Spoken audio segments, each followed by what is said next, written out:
Hello and welcome to a new video. In this video I explain how you can change the app icons on your iPhone. Download the app shortcuts, now search on Google for a suitable icon for each app whose icon you want to change and save it into your gallery. Open the Shortcuts app, click on the shortcut panel at the bottom left and then on all shortcuts. Click on the plus button at the top right and then open Open App. If this is not displayed, enter Open App in the search bar. Now you have to choose the app which icon you are going to change. Click on the Share button in the bottom bar and then on Add to Home Screen. Click on the X in the home screen name line and enter the name of the app whose icon you are changing. Then click on the small icon on the left and then on Choose Photo.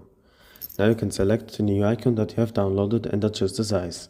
When you are satisfied, click on Choose. You will then get a preview of how the app will look.